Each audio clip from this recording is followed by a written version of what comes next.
12வது வசனத்துல தான் படிக்கிறோம். ஒவ்வொரு நாட்டின் மேல் வைக்கப்பட்டிருந்த துறைகளுக்கும் ஒவ்வொரு ஜனத்தின் பிரபுக்களுக்கும் அந்தந்த நாட்டில் வழங்கும் அட்சரத்திலும் அந்தந்த ஜாதியார் பேசும் பாஷையிலும், ஒவ்வொரு நாடு 127 நாடுகள்ல ஒவ்வொரு டிபார்ட்மெண்ட்டுக்கும் ஒவ்வொரு நாட்டுல பேசப்படுகிற மொழிகளிலே அந்த வார்த்தைகள் எழுதப்பட்டு கடைசியில் என்னாச்சாம், ராஜாவின் மோதிரத்தினால் முத்திரை போடப்பட்டது. ஆமென். அந்த முத்திரையை யாராலும் என்ன செய்ய முடியாது, மாற்றம். அப்ப அது அதிகாரத்தை குறிக்கிறது. ஆமென்.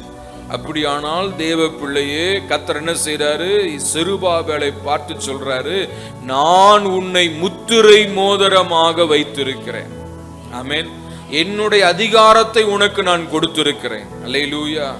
ஆண்டவர் எப்படிப்பட்ட அதிகாரம் உடையவர்? அவர் சொல்லுகிறார், மத்தேயு சுவிசேஷம் 28ஆம் அதிகாரத்துல 18வது வசனத்துல என்ன சொல்றாருங்க, வானத்திலும் பூமியிலும் சகல அதிகாரமும் கொடுக்கப்பட்டிருக்கிறது. அல்லேலூயா. ஆண்டவருக்கு என்ன கொடுக்கப்பட்டிருக்கான்? வானத்திலும் பூமியிலும் சகல அதிகாரமும் கொடுக்கப்பட்டிருக்கிறது. அல்லேலூயா. நம்முடைய ஆண்டவர் சகல அதிகாரமுடைய தேவன். அந்த அதிகாரத்தை நமக்கு கொடுக்கிறார். அல்லேலூயா. ஆகவே தான் நம்மை முத்திரை மோதிரமாக வைத்திருக்கிறார். அல்லேலூயா. எத்தனை பேர் விசுவாசிக்கிறீங்க? ஆமென். எவனுக்குள் கர்த்தருடைய ஆவியானவர் இருக்கிறாரோ அவன் எழுந்து ஆலயத்தை கட்டக்கடவன். எவனுக்குள் கர்த்தருடைய ஆவியானவர் இருக்கிறாரோ அவனை கர்த்தர் முத்திரை மோதிரமாக வைக்கிறார்.